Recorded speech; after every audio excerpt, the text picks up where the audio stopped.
Vice President Kamala Harris appeared on The View yesterday to talk all things 2024, and, well, let's take a look. Harris asked what she was going to do to, quote, stop the crazies.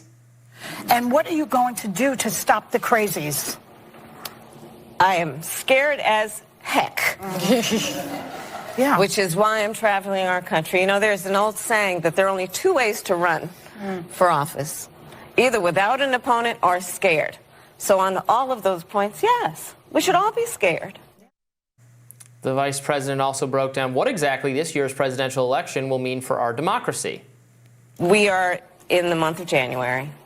We've got 10 months to go until the election. And increasingly, and you've seen it even just this week, we are all starting to narrow in on what this election will mean.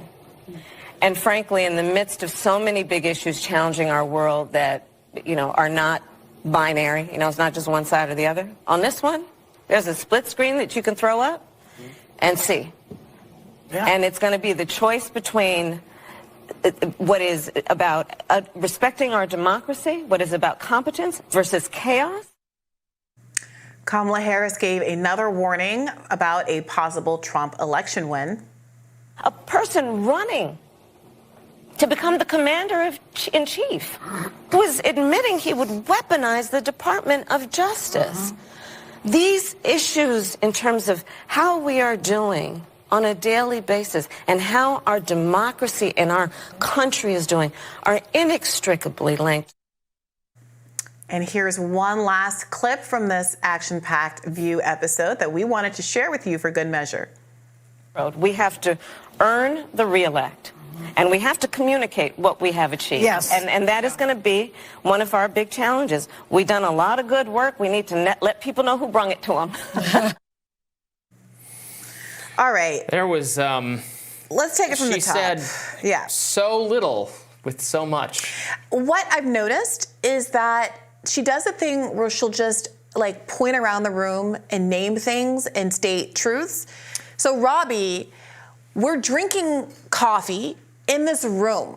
And it's important to realize that when you have computers in front of you, you are at work. And when America goes to work, that's when we win. Yeah, it's just the emphasis rather than the words. It reminds like of the Family Guy clip. There's an episode where Lois is running for mayor, and the dog Brian tells her, like, the voters aren't paying attention to the actual words you're using. It's how you say it. And then she's just like, 9/11 was bad. 9/11. 9/11. Right? It's not. It's just empty. It's more the cadence than anything else with her. But substantively, who are the it crazies? is interesting. I want to come to that right off the top. It seems like this is another one of, I mean, it's the View's framing, so I don't think that that's a word that she would have reached for necessarily, unless it was like printed on a mug in front of her. But the question is about how politicians should talk about the fact that 50% of the country is obviously conservative, and much of that 50% identifies specifically with the MAGA movement. Now, there were some branding attempts from the Biden administration to cordon off MAGA as a separate entity than Republicans. And specifically not to round them up to half of the entire country, as Hillary Clinton famously did. Right. And, you know, I think the problem with that is that increasingly people either identify as MAGA as Republicans, or feel like Trump is so embittered that even if they personally don't describe themselves as MAGA, they would vote for him. And I think we saw that in the Iowa polls, that people who did not self-identify as MAGA, or who even thought that Trump might be liable for some of these criminal issues, would still cast their vote for him regardless, because we live in a vote blue no matter who, lesser of two evils style country, where a lot of people who do have frustrations with Trump want to vote for him. And that being the case, are you going to tell all those people that are willing to vote for Trump because they're simply not Democrats? They simply, from a policy perspective, are never going to vote for a Democrat. That's just like no one at that table, except for Alyssa Farah, is ever going to vote for a Republican. Crazies. I'm not sure that is winning hearts and minds. She was set up for it, as you're right, because that's how Joy phrased it. But you could say, well, Well, I mean, the people you're describing as crazies are our fellow Americans, and Joe Biden is their president as well. And I want to win them over. Maybe that's impossible, but I'm going to try. I don't think Donald Trump is delivered for them substantially. And here's everything and also maybe speak to, you think are they crazy for having dissenting, for wanting to embrace free speech and wanting to be able to express their views on social media, or embracing COVID views that have been demonized? I mean, RFK Jr. and his supporters, called crazy by many mainstream people in the media, attracted at least some level of Democratic support. He has supporters. He has people who voted for Barack Obama and who voted for Joe Biden who support him now. Again, you can just strategically just give up on these people. These people are crazies. These are not our voters. We're hoping to keep as many voters as we have, and then maybe pick off some affluent Republican women in the suburbs who just can't do Trump again. Maybe that's the strategy. Yeah, I mean, the thing is, you can point to specific crazy things that Republican politicians are saying and doing right now. After all, there is a Republican primary happening that gives you fodder to talk about what people actually believe. And we're going to defeat the woke mind virus. Unlike what Democrats have going on their side. So, for example, you could pick up on the fact that there is this fear people have about whether or not Donald Trump in office and a Republican Congress is going to pass a national abortion ban. That's something that she could say, well, I don't want to weigh in on the constituents. We're running a campaign to bring this country together. That's what Joe Biden ran on in 2020.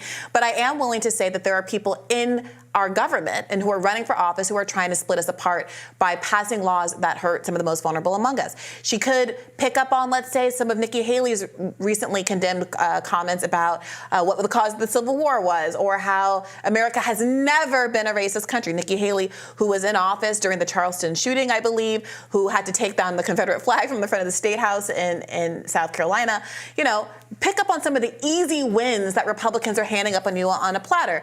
They're in Kentucky, they're trying to pass a law that allows you to do self-defense to hit and violently attack homeless people. There are bills across the country with Republicans trying to end free school lunch programs. I mean, there's plenty of fodder to talk about what politicians are doing, Republican politicians are doing, that are out of step with even their base. Healthcare concerns, all of these things are a real problem. There's real problems in America. But instead of doing that, she leans into this framing, which I think shows a real lack of political instinct. Then in the next question, when she does exactly what you described it's January, we know. 10 months to the election. 250 days. However many blue? hours. I'm wearing blue. Okay, we got it. You've set the stage. Thank you. Yeah. She also... I lost my train of thought because she's so disorienting. So did she. What did she say? Oh, binary choice. It's a binary choice. Well, it's actually not a binary choice at all. In fact, there's a third person in the race who is polling at 12%. You can't just write that off. So it's not, in fact, a binary choice. There are other candidates. There will be a Green Party candidate, a Libertarian Party candidate. There might be other independent candidates. And there's other candidates in the Democratic Party. Millions of Americans will vote for a candidate other than the Republican or the Democrat. Both of us sitting here are probably not very likely to vote for the Democrat or the Republican. Most certainly not. So to just do erasure on that is always kind of obnoxious. Yeah, let's look at this. Marianne Williamson is currently leading Dean Phillips with twice as much. She's got 6.4% of the vote as of today's 538 average poll. Phillips is at 3.1%.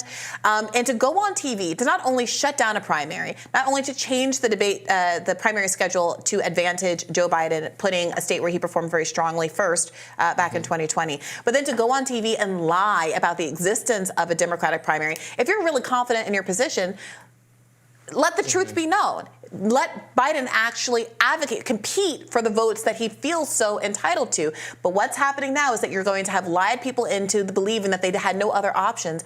And then when they go to the polls, or they're facing going to the polls this fall, they might look around and say, well, I'd rather just stay home because none of these options are adequate. Right. And then they're going to turn around and blame the very base who has been waving the red flag, ringing the alarm bells loudly now for months for their failure to actually beat Trump. Yeah, they want it to be a binary choice, but it's not. Actually, they want it to be one short of a binary choice. They want it to not be a choice, and it's just Trump. There's no one else on the ballot. Yeah, well, they got to protect Biden and January 6th or something are your choices. That would be ideal from their standpoint. More Rising right after this.